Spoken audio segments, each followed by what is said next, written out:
الحمد للہ رب العالمین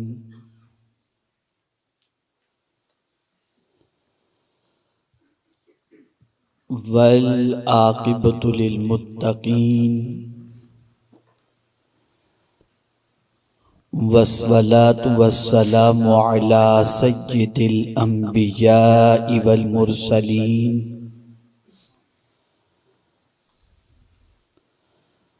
وعلى آلہ واصحابہ الطیبین الطاہرین اما بعد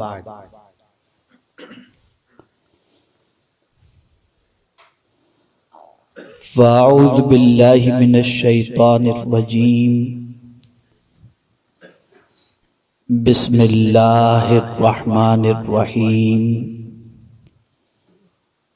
خذ العفو وَأْمُرْ بِالْعُرْفِ وَأَعْرِضْ عَنِ الْجَاهِلِينَ وَإِمَّا يَنزَغَنَّكَ مِنَ الشَّيْطَانِ نَزْغٌ فَاسْتَعِذْ بِاللَّهِ صدق اللہ العظیم۔ قابل قدر علماء ذی وقار، حاضرین و حاضرات و ناظرین، السلام علیکم ورحمۃ اللہ وبرکاتہ۔ میرے پیارے آقا صلی اللہ تعالی علیہ وسلم کے پیارے دیوانوں، جس آیہ کریمہ کی تلاوت کا میں نے شرف حاصل کیا، اس سے متعلق کچھ معروضات پیش کرنے سے پہلے آقا کریم رؤوف الرحیم علیہ التحیۃ والتسلیم کی بارگاہ بے کس پناہ میں جس طریقے سے میں پڑھاؤں عقیدت و محبت میں ڈوب کر اسی طریقے سے درود و سلام کا نذرانہ پیش کریں۔ الصلاۃ والسلام علیک یا رسول اللہ، الصلاۃ والسلام علیک یا حبیب اللہ،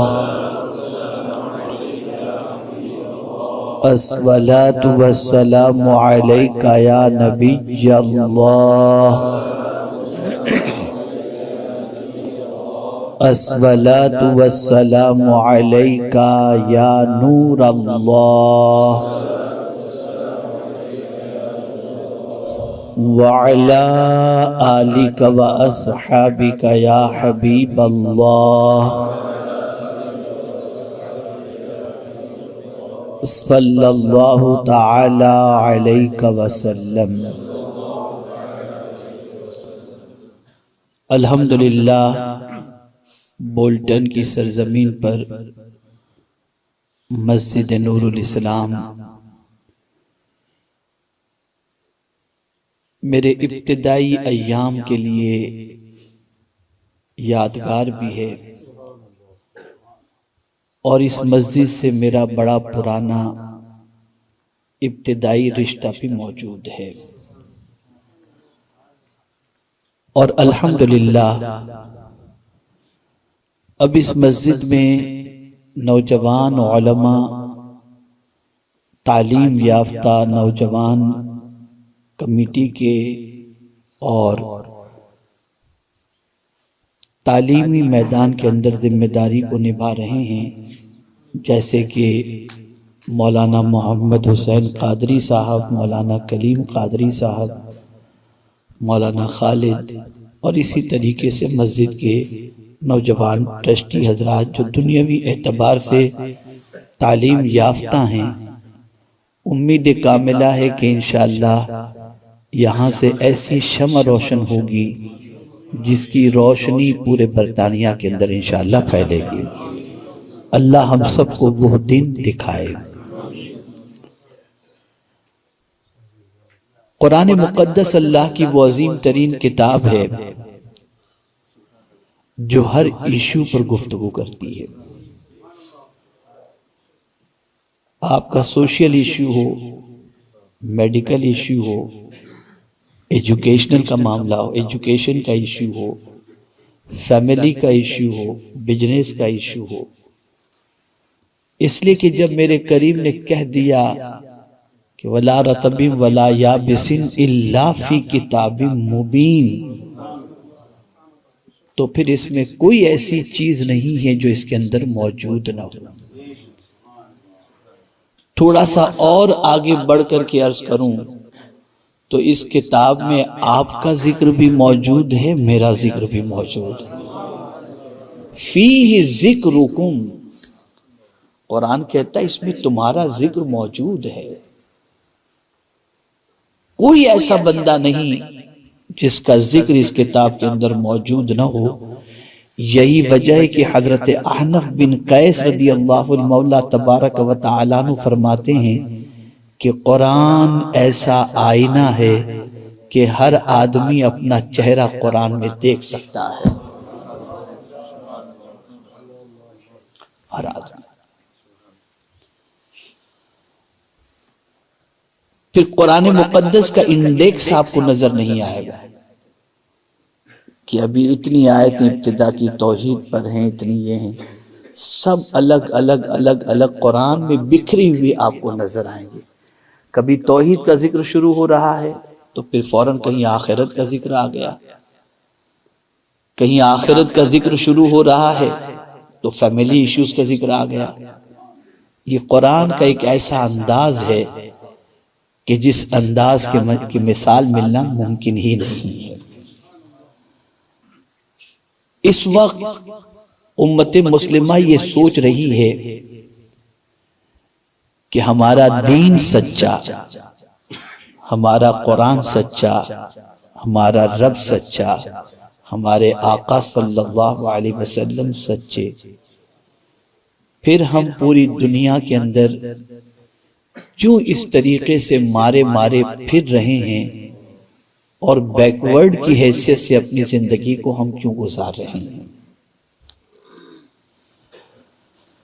اور وہ کون سا فارمولہ ہے جسے اپنایا جائے، جس کی بنیاد پر ہم دنیا کے اندر ایک اچھی قوم کی حیثیت سے، اچھی طاقت کی حیثیت سے اپنی پہچان بھی کروا سکیں اور اپنی بات بھی منوا سکیں۔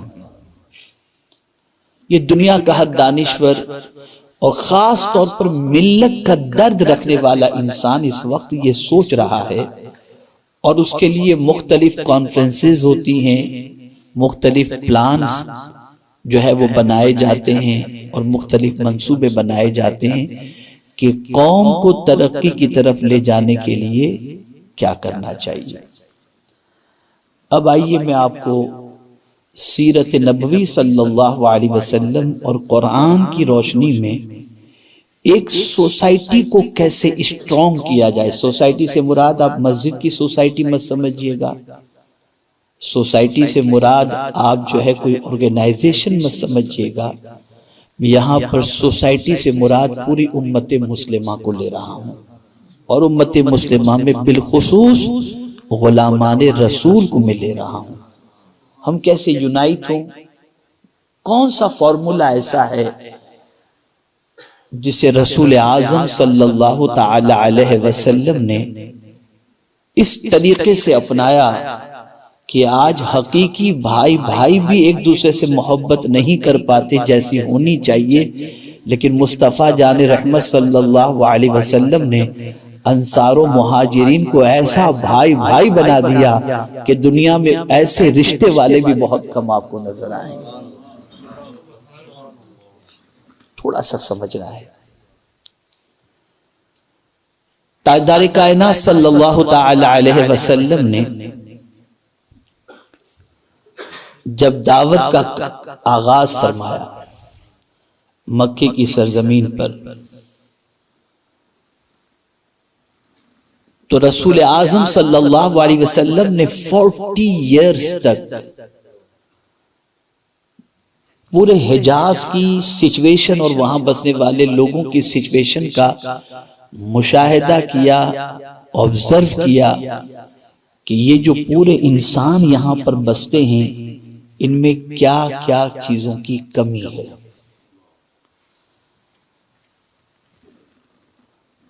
تو پہلی چیز جو نظر آئی آقا کریم صلی اللہ تعالی علیہ وسلم کو وہ چیز تھی کہ ہزاروں کے ماننے والے موجود تھے، ایک خدا کے ماننے والے موجود نہیں تھے۔ تو رب قدیر کے پیارے حبیب صلی اللہ علیہ وسلم نے اس ایک خدا کی دعوت کا آغاز فرمایا۔ پہلا ایجوکیشن، یہ ذہن میں رکھیے گا، پہلا ایجوکیشن توحید ہے۔ اعلم انہ لا الہ الا ہو۔ تاجدار کائنات صلی اللہ تعالی علیہ وسلم نے جو دنیا کے انسانوں کو پہلا ایجوکیشن عطا فرمایا وہ یہ ہے کہ بندے تیرے پاس سارا ایجوکیشن ہو لیکن وہ کسی کام کا نہیں جب تک کہ تجھے یہ معلوم نہ ہو کہ تو کس کا بندہ ہے اور تجھے سر کس کی بارگاہ میں جھکانا ہے۔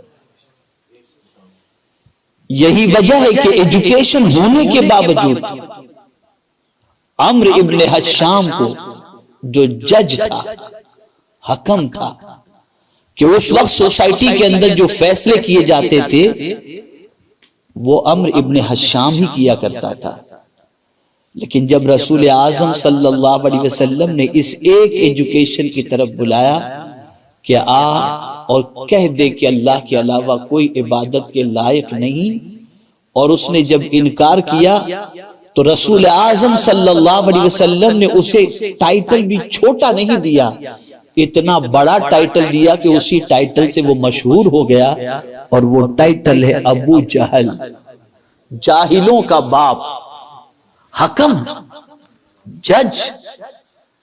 لیکن رسول اعظم صلی اللہ علیہ وسلم فرماتے کہ جاہلوں کا باپ۔ تو پہلا ایجوکیشن اللہ، اسے پہچانو، اللہ ایک ہے، وحدہ لا شریک ہے۔ قرآن اسی لیے کہتا ہے ادعو الی سبیل ربک، اپنے رب کے راستے کی طرف بلاؤ، اس کی طرف بلاؤ۔ آقا کریم صلی اللہ علیہ وسلم نے دعوت کا آغاز کیا تو ارشاد فرمایا قولوا لا الہ الا اللہ تفلحوا، کلمہ طیبہ پڑھو کامیاب ہو جاؤ گے۔ تو پیغمبر رحمت صلی اللہ علیہ وسلم نے سب سے پہلے رب سے جوڑنے کی بات کی، بلکہ میں اگر بات جوڑنے کی کہوں تو میرے آقا صلی اللہ علیہ وسلم نے بندوں کو بندے سے بھی جوڑا اور بندوں کو خدا سے بھی جوڑا، بندوں کو بندے سے بھی جوڑا اور بندوں کو خدا سے بھی جوڑا۔ رسول اعظم صلی اللہ علیہ وسلم جوڑنے کے لیے تشریف لائے۔ اب اللہ کی محبت پیغمبر رحمت صلی اللہ علیہ وسلم نے لوگوں کے دلوں میں اتنی بٹھا دی کہ رب کی محبت میں ہر قسم کی قربانی دینے کے لیے وہ تیار ہو گئے۔ انہیں یقین ہو گیا کہ ہمارا رب اللہ ہے، رزق دینے والا اللہ ہے، زندگی دینے والا اللہ ہے، موت دینے والا اللہ ہے، عزت دینے والا اللہ ہے، ذلت دینے والا اللہ ہے، خوشی دینے والا اللہ ہے، غم دینے والا اللہ ہے، جو کچھ بھی ہے وہ سب اسی کی طرف سے ہے۔ پھر ایک کنفیوژن پیدا ہوا کہ جب سب کچھ اللہ کی طرف سے ہے تو پھر معاذ اللہ جو گناہ ہو جاتے ہیں تو اس کے بارے میں کیا؟ تو پھر رب نے فرمایا ما اصابک من حسنۃ فمن اللہ وما اصابک من سیئۃ فمن نفسک، جو نیکی اور بھلائی تم سے سرزد ہوتی ہے یہ سب کچھ اللہ کی طرف سے ہے، اور جو کچھ برائیاں تم سے سرزد ہوتی ہیں وہ تمہارے نفس کا اپنا قصور ہے۔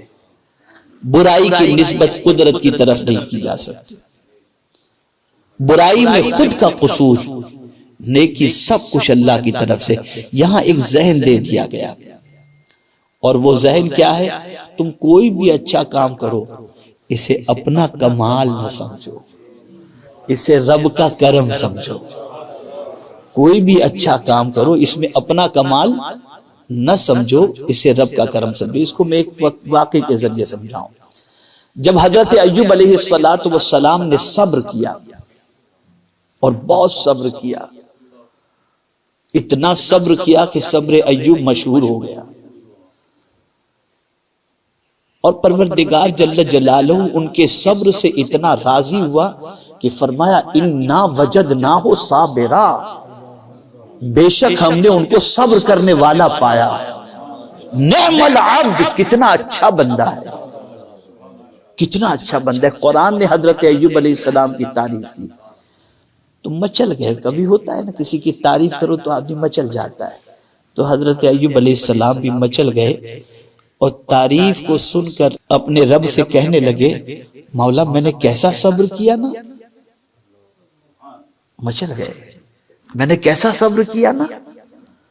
تو اب جواب سنیے میرے رب کا، میرے کریم نے ارشاد فرمایا ایوب تجھے صبر کی توفیق کس نے عطا فرمائے؟ اگر میں توفیق نہ دیتا تو تم صبر کہاں سے کرتا؟ یہ ہے ما اصابک من حسنۃ فمن اللہ، جو بھی بھلائی پہنچے، جب یہ انسان کے ذہن میں چیز رہے گی کہ میں کچھ بھی نہیں، اسی لیے اعلیٰ حضرت عظیم البرکت امام عشق و محبت نے ترجمہ قرآن جب کیا اور بسم اللہ الرحمن الرحیم کا ترجمہ جب کیا تو بسم اللہ الرحمن الرحیم کے ترجمے میں لائے ہی نہیں، ابتدا ہی اللہ سے کر دیا۔ اللہ کے نام سے شروع کرتا ہوں جو نہایت رحم والا، میں کا لفظ نہیں۔ جب تک کہ اس راہ کے اندر میں کو نہیں مٹاؤ گے تب تک کچھ نہیں ہو سکتا، یہاں میں کو مٹانا ہے۔ اور پھر اس میں کو مٹانے کا طریقہ کیا ہے، اسے بھی قرآن نے مینشن کیا۔ خود رب نے حضور صلی اللہ علیہ وسلم سے فرمایا میرے محبوب تم لوگوں کو میری محبت کی طرف بلاتے ہو، میری توحید کی طرف بلاتے ہو، تو ذرا تم بتا دو نا تم مجھ سے کتنی محبت کرتے ہو، تم جو سارا کام کرتے ہو کس لیے کرتے ہو، ذرا یہ بھی لوگوں کو بتا دو۔ مولا تو جانتا ہے لیکن کہنے کے لیے فرمایا تم کہہ دو۔ تو حضور نے کیا فرمایا، قل ان صلاتی و نسکی و محیای و مماتی للہ رب العالمین، کہ بے شک میری نماز، میری قربانی، میرا جینا، میرا مرنا، یہ سب کچھ اللہ کے لیے ہے، یہ سب کچھ اللہ کے لیے۔ اور جینے مرنے کو منشن کر کے رسول اعظم صلی اللہ علیہ وسلم نے واضح فرما دیا کہ میں جی بھی رہا ہوں اللہ کے لیے اور مرنا بھی چاہتا ہوں تو اللہ کی محبت میں اس دنیا چلا جاتا۔ تو ابتدا پیغمبر رحمت صلی اللہ علیہ وسلم نے ایک خدا کی طرف بلانے کی، ٹھیک ہے۔ اب جب رسول اعظم صلی اللہ علیہ وسلم نے اللہ کی طرف بلائے تو جیسے ہی بلانا شروع کیا جو بھی اللہ کو ماننے والے ہوتے جاتے وہ مصطفیٰ پیارے صلی اللہ علیہ وسلم کی سوسائٹی کے ممبر بنتے چلے جاتے۔ اب وہ سوسائٹی کے ممبر، ایک نئی سوسائٹی تشکیل پا رہی ہے مکہ مکرمہ میں۔ اب دشواریوں کا سلسلہ شروع ہوا، جیسے ہی لوگ اسلام قبول کرنے لگے اور اسلام قبول کرنے کے بعد اسلام اور کفر کا فاصلہ ہونے لگا، باپ بیٹے الگ ہو رہے ہیں، ماں بیٹے الگ ہو رہے ہیں، جیسا کہ حضرت مصعب ابن عمیر رضی اللہ تعالیٰ عنہ کا واقعہ کہ حضرت مصعب ابن عمیر رضی اللہ تعالیٰ عنہ قبول اسلام سے پہلے اتنا قیمتی عطر استعمال کرتے کہ مکے کی گلی سے وہ گزرے ہوتے تو لوگ کہہ دیتے یہاں سے مصعب ابن عمیر گزرے، ان کے عطر کی خوشبو اس طریقے سے گلیوں میں مہکتی رہتی، اور بہت قیمتی لباس وہ پہنا کرتے تھے، بہت قیمتی لباس۔ ان کی ماں کو اطلاع ملی کہ مصعب ابن عمیر نے حضور صلی اللہ علیہ وسلم کا دین قبول کر لیا، سختیاں شروع ہوئی۔ ماں نے کہا بیٹے دامن مصطفیٰ صلی اللہ علیہ وسلم چھوڑ دو ورنہ میں تمہارے پاس جتنے بھی قیمتی کپڑے ہیں چھین لوں گی، کھانا پینا بند کر دوں گی، عطر کے استعمال پر پابندی لگا دوں گی۔ تو قربان جائیے یہ جام توحید جو ہے نا، یہ اتنا عظیم جام ہے کہ جب یہ کوئی پی لیتا ہے نا پھر کسی چیز کی پرواہ نہیں کرتا ہو۔ پھر وہ کسی چیز کی پرواہ نہیں کرتا۔ حضرت مصعب ابن عمیر رضی اللہ تعالیٰ عنہ نے اپنی ماں سے کہا ماں سب لے لے منظور ہے، لیکن میں دین سے انحراف نہیں کر سکتا اور نہ دامن مصطفیٰ صلی اللہ علیہ وسلم چھوڑ سکتا ہوں۔ سب کچھ چھین لیا گیا۔ ایک روز پھر ماں نے گھر سے نکال بھی دیا، حضرت مصعب ابن عمیر نکل بھی گئے اور کہیں سے تشریف لا رہے تھے، گرد آلود چہرہ تھا، بوسیدہ لباس تھا۔ صحابہ سے حضور نے فرمایا دیکھو کون آ رہا ہے۔ صحابہ نے دور سے پہچاننے کی کوشش کی، جب وہ قریب آئے تو سرکار صلی اللہ علیہ وسلم سے عرض کرنے لگے حضور یہ تو مصعب ابن عمیر ہیں۔ سرکار نے فرمایا کیا دور تھا اس کا، قیمتی کپڑے پہنا کرتا، قیمتی عطر استعمال کرتا، لیکن میرے رب کی محبت اور اس کے رسول کی محبت میں اس نے سب کچھ قربان کر دیا، سب کچھ قربان کر دیا۔ جب اس بوسیدہ لباس کو پہن کر حضور کے پاس آئے اور اس کے بعد طبیعت چاہی کہ ذرا چل کر ماں کی طبیعت تو دیکھ لوں ماں کیسی ہے، ماں کے پاس پہنچے ملنے کے لیے، ماں نے اسلام تو قبول کیا نہیں تھا، ملنے گئے تو ماں نے دیکھا تو دیکھتے کہ مصعب تیری حالت تو نے کیا بنا رکھی ہے، تو جب تک حضور کی غلامی قبول نہیں کیا تھا قیمتی کپڑے پہنتا تھا، اب دیکھ پھٹے پرانے کپڑے تجھے کیا دیا تجھے محمد صلی اللہ علیہ وسلم نے۔ یہ کوشچن تھا ماں کی طرف سے، کیا دیا؟ قربان جائیے ان کے جواب پر۔ ارشاد فرماتے ماں تو یہاں مجھے بوسیدہ لباس میں دیکھ رہی ہے، لیکن جنت میں ایسا لباس ملے گا جو دنیا سے کروڑوں گنا بہتر ہوگا۔ میں نے اپنے رسول کے ارشاد پر عمل کرتے ہوئے دین اسلام کو قبول کیا ہے۔ یہ سیکریفائس تھا، یہ قربانی اتنا حضور نے پلا دیا تھا۔ اسی لیے کسی نے بہت اچھی بات کہی ہے، عجب چیز ہے لذت آشنائی، عجب چیز ہے جسے یہ جام۔ اسی لیے غوث پاک رضی اللہ تعالی عنہ بھی اللہ کی بارگاہ میں دعا کرتے ہیں تو یہ دعا کرتے ہیں اللہم اسقنی شراب محبتک، اے اللہ اپنی محبت کی شراب مجھے پلا دے، یہ دعا کرتے ہیں۔ تو پہلی چیز تھی توحید، لیکن توحید کو منوانے سے پہلے 40 ایئرز کی پوری لائف لوگوں کے سامنے رسول اعظم نے پیش فرمائی، اور سب کا ایک ہی کہنا تھا صادق الوعد الامین۔ یہ 3 ٹائٹل میں کہیں نماز کا ذکر نہیں ہے، توجہ چاہوں گا، ان تینوں ٹائٹل کے اندر کہیں نماز کا ذکر نہیں ہے۔ صادق، وعد، امین، الصادق، الوعد، الامین۔ حضور صلی اللہ علیہ وسلم نے اپنی آئیڈینٹیٹی یہ بنا کر کہ کبھی جھوٹ نہیں، کبھی وعدہ خلافی نہیں، کبھی امانت میں خیانت نہیں۔ جب رسول اعظم صلی اللہ علیہ وسلم نے اپنی یہ پہچان بنا لی تو ایک جملہ میں یہاں پر عرض کروں گا توجہ کے ساتھ، خاص طور پر مبلغین بھی اس پر توجہ رکھیں کہ پہلے ذات منواؤ پھر بات منواؤ۔ رسول اعظم نے پہلے اپنی ذات منوائی اور پھر اپنی بات سرکار صلی اللہ علیہ وسلم نے منوائی۔ تو توحید ابتدا تھی، پھر اس کے بعد آخر کہ تم اس ادھر ادھر کے راستے پر مت چلو، تمہارا ایک ایک عزم قیامت میں گواہی دے گا۔ سرکار صلی اللہ علیہ وسلم نے آخرت کی طرف ان کو بلایا اور آخرت کی فکر انہیں عطا فرمائی۔ جب آخرت کے بارے میں انہوں نے سنا تو پھر ان کی زندگی میں بیلنس آ گیا کہ ہمیں ایک نہ ایک دن خدا کی بارگاہ میں اپنی زندگی کا حساب دینا ہے، تو ہم کوئی ایسا کام نہ کریں جس کی وجہ سے رب قدیر جل جلالہ ناراض ہو جائے۔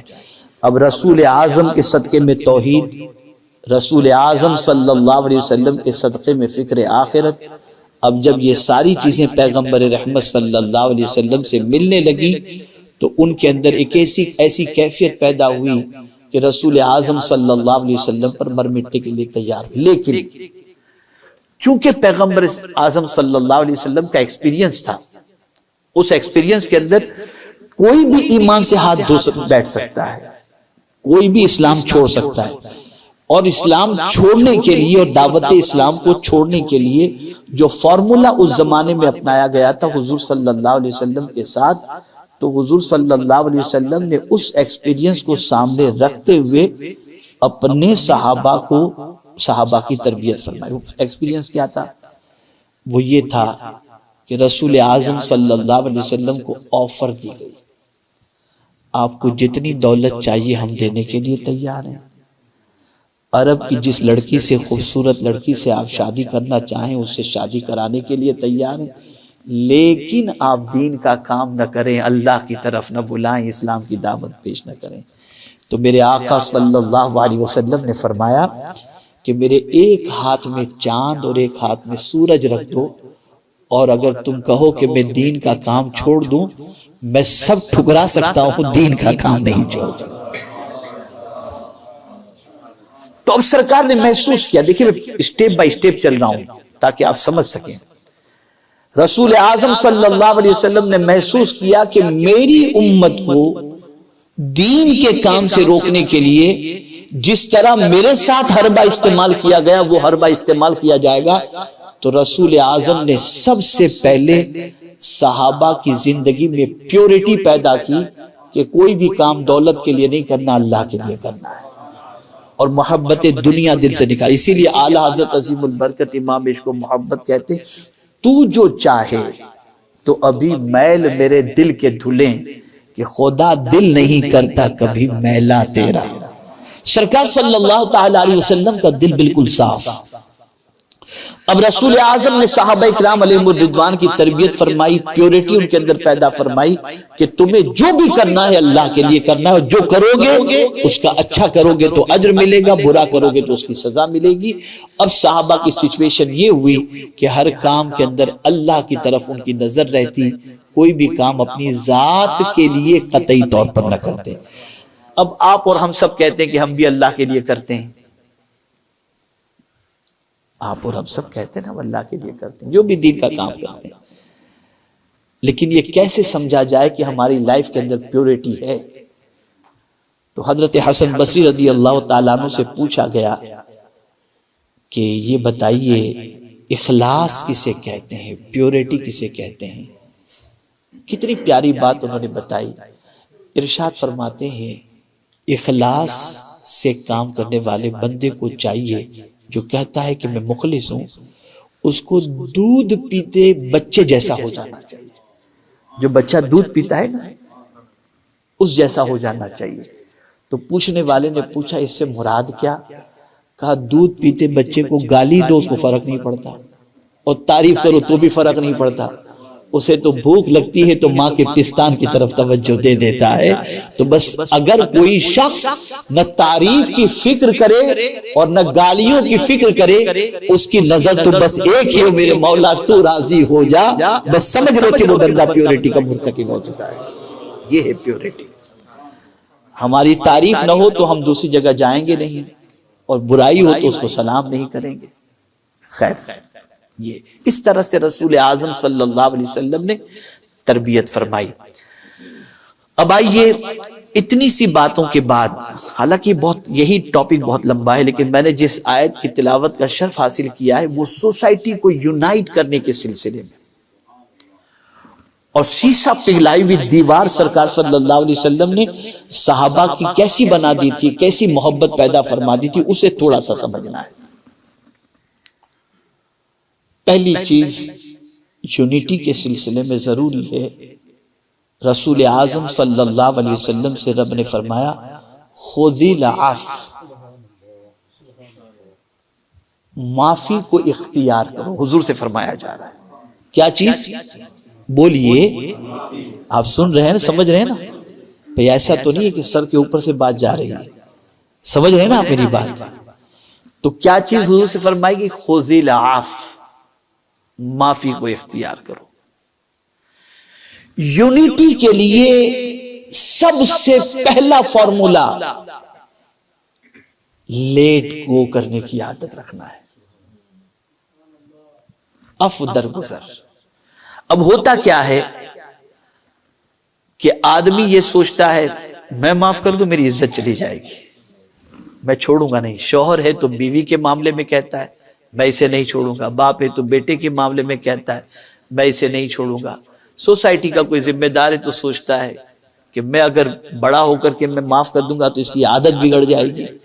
اس طریقے کی سوچ ہوتی ہے. اور کبھی آدمی سوچتا ہے کہ میں اگر معاف کر دیا تو میری عزت چلی جائے گی. کیا بزدل ہے کہ معاف کر دیا اس نے؟ لیکن قربان جائیے میرے آقا صلی اللہ علیہ وسلم کی عظمت پر کہ میرے آقا صلی اللہ علیہ وسلم فرماتے ہیں صدقہ دینے سے مال کم نہیں ہوتا اور معاف کرنے سے عزت کم نہیں ہوتی. یہ حضور صلی اللہ علیہ وسلم. اب دیکھیں یونٹی کریش کیسے ہو رہی تھی. غزوہ احد کے واقعے کو لے لیجئے, بڑا اختلاف پیدا ہو جاتا, 70 صحابہ شہید ہوئے. سرکار صلی اللہ علیہ وسلم نے صحابہ کی جماعت کو ایک پہاڑ پر کھڑا کر دیا, 50 صحابہ کی جماعت کو, اور فرما دیا یہاں سے کوئی اترے گا نہیں جب تک کہ میں نہ کہوں. اور اس طرف میدان جنگ کے اندر جنگ چل رہی ہے, اور جنگ کے اندر اللہ تعالیٰ نے صحابہ کو کامیابی عطا فرمائی. موجود تھے, انہوں نے سوچا کہ اب تو جنگ ختم ہو رہی ہے اور صحابہ کامیاب ہو گئے. ذہن سے بات نکل گئی یا خطائے اجتہادی ہو گئی, ادھر سے اترے. خالد بن ولید اسلام قبول نہیں کیے تھے, دور سے انہوں نے یہ مورچہ خالی دیکھا, حملہ کیا, جس حملے میں سیدنا امیر حمزہ شہید ہوئے, حضرت مصعب بن عمیر شہید ہوئے, حضرت عبداللہ بن جہش شہید ہوئے, اور تقریباً 70 صحابہ اس جنگ کے اندر شہید ہوئے. کتنا بڑا نقصان. ایون یہاں تک کہ رسول اعظم صلی اللہ علیہ وسلم کے دندان مبارک بھی شہید ہوئے. اتنا بڑا لاس, اتنا بڑا لاس.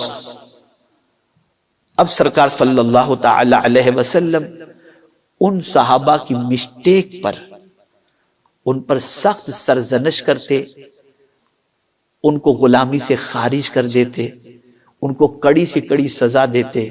لیکن خدا کی قسم جب میں قرآن کی اس آیت کو دیکھتا ہوں اور پیغمبر رحمت صلی اللہ علیہ وسلم کے عفو و کرم کے حوالے سے اللہ کا پیغام جب پڑھتا ہوں تو میری عقل دنگ رہ جاتی ہے. کس طریقے سے اتنی بڑی غلطی کو معاف کرنے کے لیے رب فرما رہا ہے. فرماتا ہے فاعف عنہم, میرے محبوب ان کی غلطی کو معاف کر دو. اب ظاہر سی بات ہے آپ اور ہمیں, ہمارے سامنے کوئی غلطی کرے, چلو ٹھیک ہے معاف کر دیا, لیکن دل میں ہمارے بات رہتی ہے. اور اگر ہمارے نہ رہے تو سامنے والے کے دل میں بات رہتی ہے کہ پتہ نہیں معاف کیا بھی کہ نہیں کیا سچے دل سے. تو قربان جائیے میرے آقا صلی اللہ علیہ وسلم کی عظمت پر رب نے حضور سے فرمایا فاعف عنہم, ان کو معاف کر دو. اسی پر اکتفا نہیں فرمایا واستغفر لہم, ان کے لیے مغفرت کی دعا بھی کرو. یعنی جن سے غلطی ہوئی ان کو معاف بھی کرو, ان کے لیے مغفرت کی دعا بھی کرو.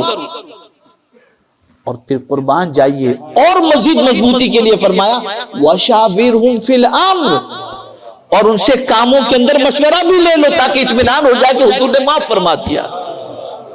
اگر حضور معاف نہ فرماتے تو یونٹی بریک ہو جاتی. لیکن اتنی بڑی غلطی پر حضور سے فرمایا گیا معاف کر دو. اور پھر اس معافی کے بعد قرآن آگے کہتا ہے وَشَاوِرْهُمْ فِي الْأَمْرِ فَإِذَا عَزَمْتَ فَتَوَكَّلْ عَلَى اللَّهِ, اور جب آپ کسی چیز کا ارادہ کر لیں تو پھر اللہ پر بھروسہ کر لیں. دیکھیں یہاں بھی سمجھنے کی بات ہے, دین کے کام کرنے والوں کے لیے خاص سمجھنے کی بات ہے. یہاں پہلے فرمایا گیا ان کو معاف کرو, پھر فرمایا گیا ان کے لیے مغفرت کی دعا کرو, پھر فرمایا گیا ان سے مشورہ لو. لیکن یہ نہیں فرمایا گیا کہ جب دین کا کام کرو تو ان پر بھروسہ کرو. سمجھنے کی بات جو ہے نا وہ یہ, اس کے ساتھ ساتھ کہ جب تم دین کے کام کا ارادہ کرو یا کسی اچھے کام کا ارادہ کرو تو لوگوں پر بھروسہ مت کرنا. فَإِذَا عَزَمْتَ فَتَوَكَّلْ عَلَى اللَّهِ, جب تم ارادہ کر لو تو اللہ پر بھروسہ کر لو, اس لیے کہ سب ساتھ چھوڑ سکتے ہیں, رب ساتھ نہیں چھوڑ سکتا. بھئی امام حسین رضی اللہ المولا تبارک و تعالیٰ عنہ, میں اپنی زندگی کا ایک واقعہ بتاؤں. دعوت کے راستے میں بڑے سخت مراحل سے اللہ نے گزارا ہے. ہمارے پرانے ساتھی جیسے شفیق بھائی وغیرہ سب جانتے ہیں, حضرت علامہ مولانا محمد اقبال صاحب قبلہ, یہ سب لوگ جانتے ہیں کہ برطانیہ کی سرزمین پر دعوت کے راستے میں کتنے امتحان سے گزرنا پڑا. تو انڈیا میں بھی سخت امتحان تھا اور اس امتحان سے ہم گزر رہے تھے. ایسا ہوتا تھا آج کوئی ساتھ ہے, پتہ چلا کل وہ ساتھ چھوڑ دیا. تو ظاہر سی بات ہے کہ انسان ہیں, ذہن کے اندر سوالات تو پیدا ہوں گے. تو میں نے ایک بزرگ سے عرض کیا کہ حضرت سمجھ میں نہیں آتا کون میرے ساتھ ہے اور کون میرے ساتھ نہیں. آج ساتھ میں ہوتا ہے، کل چھوڑ دیتا ہے، پھر پتہ نہیں ساتھ چھوڑ دیتا ہے، پھر ساتھ جڑ جاتا ہے. تو حضرت یہ کیسے دین کا کام کیسے کریں؟ اب ان کا جملہ یاد رکھیے گا، زندگی بھر آپ کو کام آئے گا، زندگی بھر. انہوں نے فرمایا کہ مولانا آپ عالی نسب ہیں. میں نے کہا نہیں، میں تو ممبر ہوں. عالی نسب تو سید تو سب سے افضل و اعلیٰ. کہا اچھا آپ کے باپ دادا میں کوئی ولی گزرے ہیں؟ میں نے کہا ٹوٹا پھوٹا جو علم ہے اس کے اعتبار سے جو ولی کی ڈیفینیشن قرآن شریف میں ہے تو اس اعتبار سے تو ہم کہہ سکتے ہیں کہ ایسا تو کوئی ہماری نظر میں نہیں ہے. کہا آپ ولی ہیں؟ میں نے کہا حضرت میں تو ولیوں کے قدموں کی خاک ہوں. اب ان کا جملہ یاد رکھیے گا. میں خاص طور پر ذمہ داروں سے، دین کے کام کرنے والوں سے عرض کروں گا. انہوں نے فرمایا مولانا نہ آپ ولی، نہ آپ بڑے خاندان والے، نہ آپ کے دادا، نہ نانا ولی، کوئی بھی نہیں. امام حسین نوجوانان جنت کے سردار، ماں جنتی عورتوں کی سردار، باپ ولیوں کا سردار، نانا نبیوں کا سردار. بولے قوم جب ان کا ساتھ چھوڑ سکتی ہے تو آپ کیا ہیں؟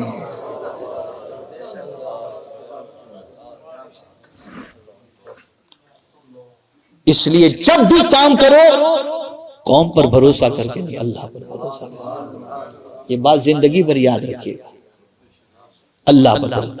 تو قرآن مقدس میں رب نے حضور صلی اللہ علیہ وسلم سے فرمایا ان کو معاف کرو، ان کے لیے مغفرت کی دعا کرو، ان سے مشورہ لو، اور جب ارادہ کرو تو اللہ پر بھروسہ کرو. ام المؤمنین حضرت عائشہ صدیقہ رضی اللہ تعالی عنہا سرکار صلی اللہ علیہ وسلم سے عرض کرتی ہیں یا رسول اللہ صلی اللہ تعالی علیہ وسلم شب قدر میں کیا دعا کروں؟ دیکھیے معافی، شب قدر میں کیا دعا کروں؟ تو آقا کریم صلی اللہ علیہ وسلم نے فرمایا یہ دعا کرو اللہم انکا عفو تحب العفو فاعف عنی. اے اللہ تو معافی کو پسند فرماتا ہے، تو خود عفو ہے، اے اللہ تو مجھے معاف فرما دے. ایک سوال پوچھتا ہوں، ہم لوگ بھی شب قدر میں یہ دعا کرتے ہیں.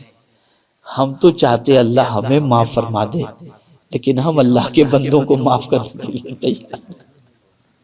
آج گھر گھر میں یہی ہو رہا ہے، شوہر بیوی کو معاف کرنے کے لیے تیار نہیں. بعض تو بچے، بعض باپ، بعض ماں ایک دوسرے کو معاف کرنے کے لیے تیار نہیں. اور یاد رکھیں سب سے بڑا فائدہ معافی کا یہ ہوتا ہے کہ جب کوئی معاف کر دیتا ہے تو ٹینشن فری ہو جاتا ہے. اس کو یاد رکھیے گا، میرے جملے میں سائیکولوجیکل میں آپ سے عرض کر رہا ہوں. معاف کرنے والا ٹینشن میں نہیں رہتا، معاف کرتے ہی اس کا ٹینشن فنش. اس لیے کہ معاف نہیں کرے گا تو پلان بنائے گا کیسے ریونج لیں، اور معاف کر دے چھوڑو یار کیا کرنا ہے، آرام سے سو گیا. تو معاف کرنے میں جس کو معاف کر رہے اس کا فائدہ ہی نہیں، آپ کا بھی فائدہ ہے اس کا. تو معاف کر کے فری ہو جاؤ. اور معاف کرنے والے کی محبت اللہ لوگوں کے دلوں میں پیدا کرتا ہے، ریونج لینے والے کی محبت نہیں، معاف کرنے والے کی. میں آپ سے ایک چیز عرض کروں، ہم صبح سے لے کر رات تک اللہ کی نافرمانی کرتے ہیں، پھر بھی پریشانی ہے اے اللہ کرم فرما دے، اللہ گناہ کو. کیوں؟ جبکہ وہ قادر مطلق ہے، ہم نے اس کی نافرمانی کی ہے، پھر بھی ہم اسی کی طرف رجوع کیوں ہوتے ہیں؟ تو ہمارا دل کہتا ہے بڑا رحیم ہے، وہ معاف فرمانے والا ہے، اس لیے اس کی طرف مائل ہوتے ہیں. اور اللہ عز و جل اپنے بندوں کو معاف بھی فرماتا ہے، اسی لیے خود فرماتا ہے انی لغفار لمن تاب آمن وعمل صالحا. اور ایک مقام پر تو اتنی عظیم بشارت عطا فرمایا نبی عبادی، میرے محبوب میرے بندوں کو خوشخبری سنا دو، انی انا الغفور الرحیم، میں بہت معاف کرنے والا ہوں، بہت معاف کرنے والا ہوں. تو سوسائٹی میں یونٹی پیدا کرنے کے لیے ضرورت اس امر کی ہے کہ پہلی چیز جو اختیار کرنی ہے، گھر کے اندر آج سے جس کسی کے ساتھ کسی بھی قسم کا اختلاف ہو، چھوٹے بڑے سے معافی مانگے اور بڑا دل کر کے معاف کر دیں، اور یہ نہ سوچیں کہ معاف کرنے سے عزت کم ہو جائے گی، بلکہ ہمیشہ یہ سوچیں کہ سرکار نے جو فرمایا وہ حق ہے کہ معاف کرنے سے اللہ تعالیٰ عزت میں اضافہ عطا فرما دے گا۔ تو عفو درگزر کو پروردگار نے فرمایا کہ عفو درگزر کو اختیار کرو، معافی کو اختیار کرو۔ رسول اعظم صلی اللہ علیہ وسلم کی حیات طیبہ میں کوئی ثابت نہیں کر سکتا کہ سیلف رسول اعظم صلی اللہ علیہ وسلم نے اپنے لیے کسی سے کوئی انتقام لیا ہو، بلکہ پیغمبر رحمت صلی اللہ علیہ وسلم نے سب کو معاف ہی کیا ہے اپنی ذات کے لیے۔ ہاں جہاں شریعت کے تقاضے کی بات ہوتی، حدود شریعت کی بات ہوتی، پھر کسے باشد کوئی بھی ہوتا، سرکار پھر کسی کی پرواہ نہیں کرتے تھے۔ جیسا کہ خود امام حسین رضی اللہ تعالیٰ عنہ کی زندگی ہماری نگاہوں کے سامنے، دونوں گروپ کی پوزیشن دیکھی، اذان امام حسین کے خیمے میں بھی ہو رہی ہے اور یزیدی خیمے میں بھی ہو رہی ہے۔ اب امام حسین سے ڈیمانڈ کیا تھا؟ یہی تو تھا نا کہ ہاتھ ملا لو، یزید کی بیعت قبول کر لو۔ اذان بھی پڑھ رہے ہیں، اور حیرت کی بات ہے جس نبی کی آل پر درود پڑھ رہے ہیں اسی نبی کی آل سے لڑنے کے لیے بھی تیار ہے۔ یعنی حد تو دیکھیے آپ۔ اگر امام حسین ان کے ساتھ کمپرومائز کر لیتے اور یزید کے ہاتھ میں ہاتھ دے دیتے تو بیٹے بھی بچ جاتے، خود کی جان کا بھی مطلب کوئی اتنا مسئلہ نہیں ہوتا، اور سکون کی باقی کی زندگی گزر جاتی۔ لیکن قرآن کی آیت امام حسین کے پیش نظر تھی، وَلَا تَرْكَنُوا إِلَى الَّذِينَ ظَلَمُوا فَتَمَسَّكُمُ النَّارِ، ظالم کے سامنے نہ جھکو ورنہ آگ تمہیں چھو لے گی۔ تو امام حسین جانتے تھے کہ یہ ایسا شخص نہیں کہ اس کے ساتھ کمپرومائز کیا جائے، بھلے یہ نماز پڑھتا ہو، بھلے حج کرتا ہو، بھلے طواف کرتا ہو۔ تو عرض کرنے کا منشا یہ کہ عفو درگزر اختیار کرنے کے حوالے سے قرآن نے فرمایا۔ دوسری چیز، پہلی چیز عفو کی وجہ سے، معاف کرنے کی وجہ سے یونٹی بڑھے گی۔ اب آپ دیکھیں نا، کوشش کی جائے کہ میاں بیوی میں بھی جھگڑا ہو تو صلح صفائی کے لیے ایک دوسرے کو معاف کرنے کی تلقین کی جائے، درگزر کی تلقین کی جائے، اکڑا نہ جائے، گھمنڈ نہ کیا جائے، تکبر نہ کیا جائے۔ اور یہ چیز اگر کوئی کرنا چاہے گا تو سمجھ لینا وہ شیطان کی بات مان رہا ہے، رحمان کی بات نہیں مان رہا۔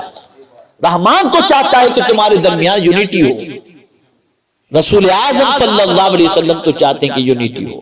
تو پہلی چیز خذ العفو، معافی کو اختیار کرو۔ دوسری چیز قرآن نے فرمائی وَأْمُرْ بِالْعُرْفِ،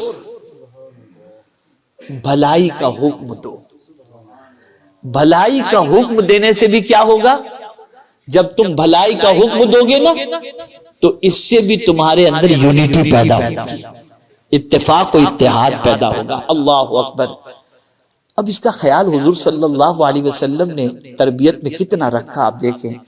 ایک سائل دروازے پر آیا، اس نے کچھ مانگا تو رسول اعظم صلی اللہ علیہ وسلم نے ام المؤمنین حضرت عائشہ صدیقہ رضی اللہ تعالیٰ عنہ سے فرمایا، عائشہ مجھ سے کہو نا کہ میں اسے دے دوں۔ کیا فرمایا؟ عائشہ مجھ سے کہو نا میں اسے دے دوں۔ تو ام المؤمنین عرض کرتی ہیں، یا رسول اللہ صلی اللہ تعالی علیہ وسلم، میں کہوں یا نہ کہوں؟ آپ تو کسی کو محروم جانے ہی نہیں دیتے، آپ تو دینے والے ہی ہیں، آپ تو نہ کہتے ہی نہیں۔ میں کہوں یا نہ کہوں آپ تو ضرور دیں گے۔ تو یا رسول اللہ صلی اللہ علیہ وسلم اس لیے میں آپ سے نہیں کہی۔ تو سرکار نے فرمایا، عائشہ سنو، یہ تو اپنی جگہ مسلم ہے کہ میں دوں گا، لیکن اگر تم مجھے کہو گی تو تمہیں بھی دینے کے ساتھ ساتھ ثواب تمہیں بھی مل جائے گا۔ تو اچھی باتوں کا حکم دو، اچھی باتوں، اور جب اچھی باتوں کا حکم دو گے تو جو اچھی باتوں کا حکم دے گا اس کے اندر محبت پیدا ہوگی۔ اسی لیے آپ دیکھیں، اختلاف جب کسی کے درمیان ہوتا ہے تو سوچتے ہیں یار سچا آدمی کون ہے، چلو اس کے پاس لے کر کے جاتے ہیں، وہی فیصلہ کرے گا۔ اس لیے کہ انہیں یقین ہوتا ہے کہ وہ کسی کی فیور نہیں کرے گا، وہ جو حق ہوگا وہی کہے گا۔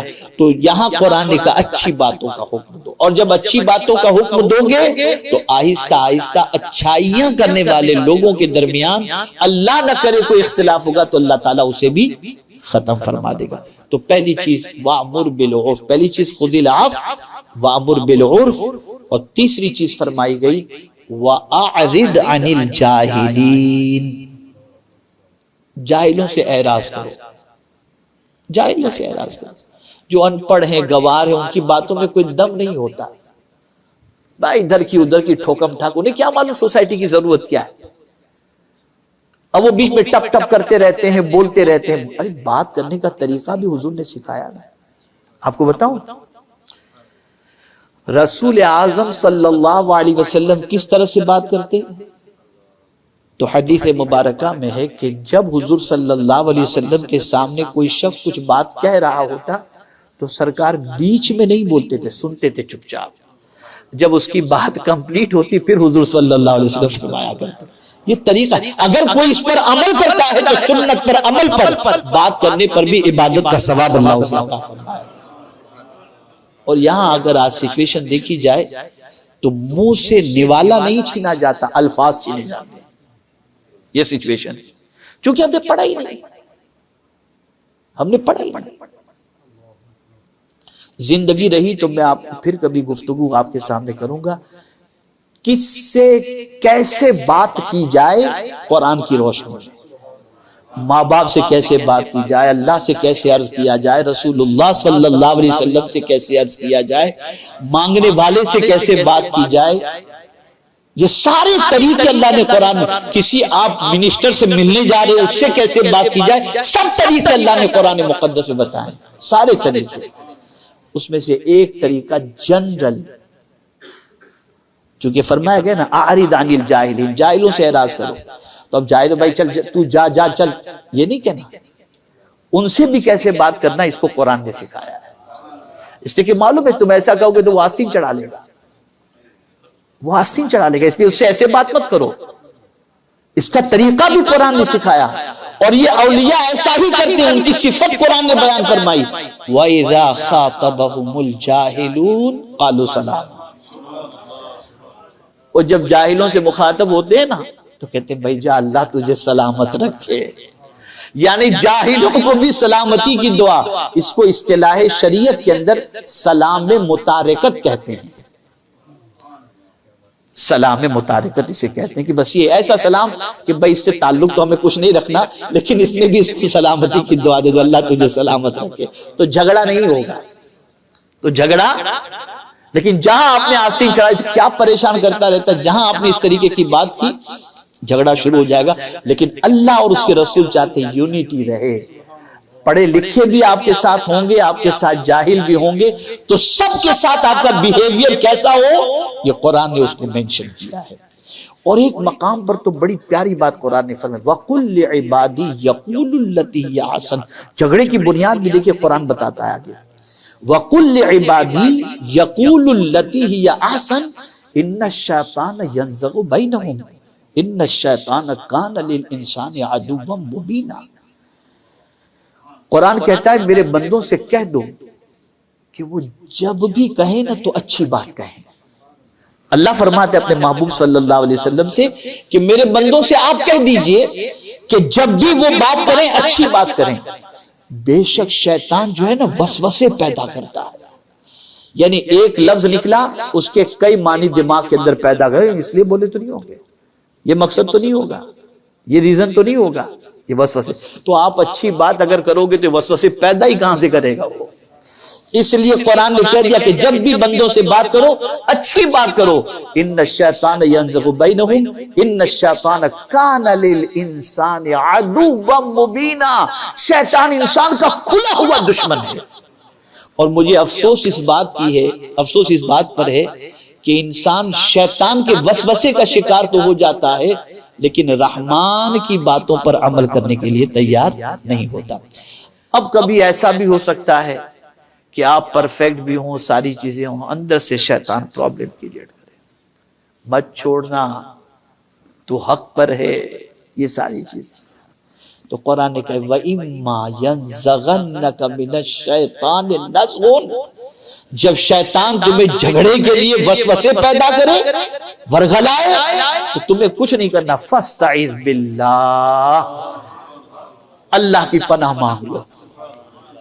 اور میں آپ کو قرآن مقدس اور احادیث کی روشنی میں یہ بتا سکتا ہوں، تقریباً انبیاء نے، تقریباً اولیاء نے اللہ کی پناہ ہر حال کے اندر مانگی ہے، ہر حال کے اندر۔ اور یہ ہو ہی نہیں سکتا، یہ جملہ میرا زندگی بھر یاد رکھیے گا، یہ ہو ہی نہیں سکتا رب کسی چیز کے مانگنے کا حکم فرمائے اور بندہ وہ چیز مانگے تو مولا نہ دے۔ جب اس نے کہہ دیا اللہ کی پناہ مانگو، جیسے آپ نے کہا اعوذ باللہ من الشیطان الرجیم، مولا پناہ عطا فرما دے، مولا پناہ عطا فرما دے۔ تو یونیٹی کے لیے یہ چیزیں بنیاد ہیں قرآن مقدس کے اعتبار سے۔ سوسائٹی جو بکھر رہی ہے اس میں پہلی کمی رب کی خوشی کا خیال نہیں، دوسری چیز کہیں نہ کہیں پیورٹی کے اندر کمی آ جاتی ہے اور خود کا مفاد یا خود اپنی ذات اس کے اندر انوالو ہو جاتی ہے، تیسری چیز جب آپ ساتھ میں چل رہے ہیں تو ایک دوسرے کا دھکا تو لگے گا نا، دھکا تو لگے گا۔ تو اب یہ ساری چیزیں ہوں تو مار دھاڑ کرنے کی ضرورت نہیں، لیٹ گو کرو، ہو گیا، کبھی تمہارا دھکا لگ گیا کبھی اس کا دھکا لگ گیا، لیٹ گو کرو۔ اور اسی کے ساتھ ساتھ معافی کو اختیار کرو، اور کبھی شیطان تمہیں ورغلائے اور تمہیں اسکرائے تو اللہ کی پناہ مانگو۔ جب رسول اعظم صلی اللہ علیہ وسلم نے صحابہ کی اس طریقے سے تربیت فرمائی تو جانتے سچویشن کیا ہوئی؟ جانتے سچویشن کیا ہوئی؟ اللہ اکبر، اللہ اکبر۔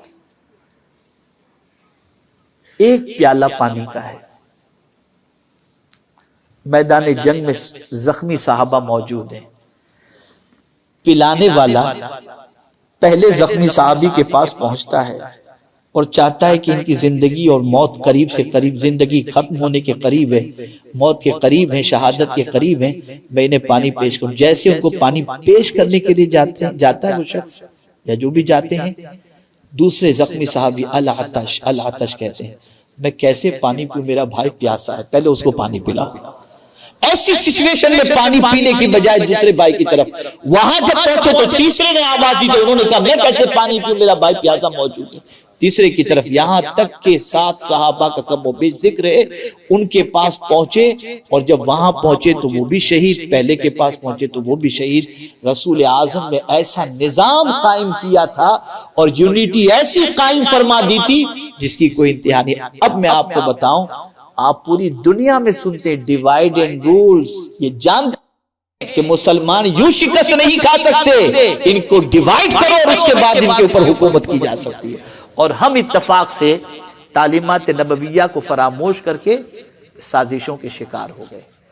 عفو درگزر کو اختیار کرو، رسول اعظم صلی اللہ علیہ وسلم کے فرمان پر عمل کرو، اور شیطان جب ورغلائے تو اللہ عز و جل کی پناہ مانگو، اور جو بھی کام کرو اللہ عز و جل اور اس کے رسول صلی اللہ علیہ وسلم کی خوشنودی کے لیے کرو، اپنی ذات کے لیے قطعی طور پر نہ کرو۔ اب آپ دیکھ لیں آدمی کبھی کام چھوڑتا کیوں ہے؟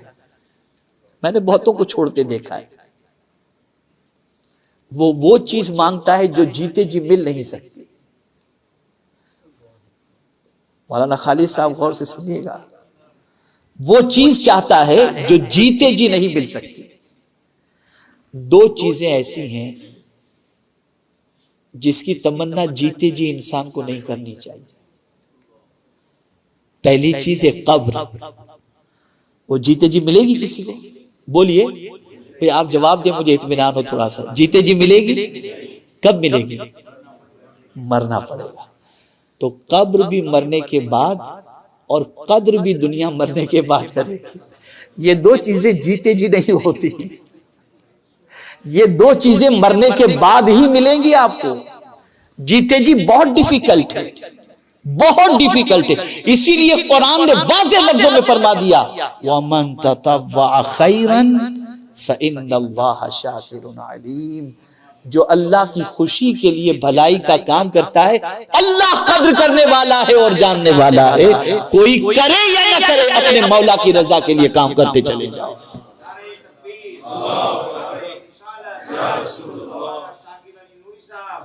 یہ چیز ہمیشہ کے لیے ذہن کے اندر محفوظ کر لیں.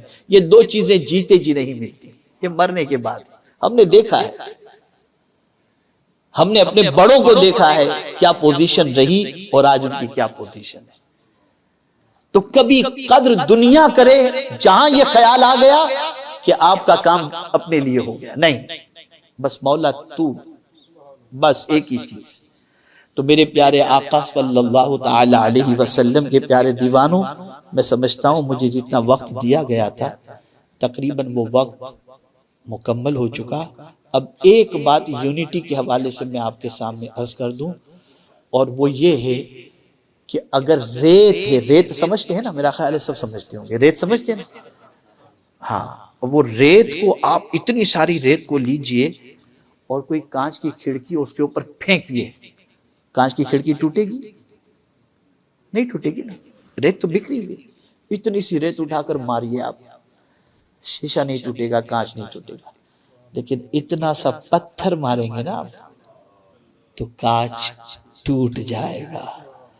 اس لیے جہاں یونٹی ہوتی ہے نا اس کی طاقت بہت عظیم ہوا کرتی ہے، اور اللہ تعالیٰ یونٹی کی وجہ سے باطل کو شکست اور حق کو کامیابی عطا فرماتا ہے.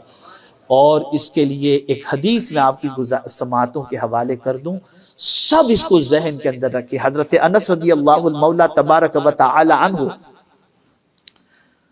سے رسول اعظم صلی اللہ علیہ وسلم نے فرمایا، اے انس،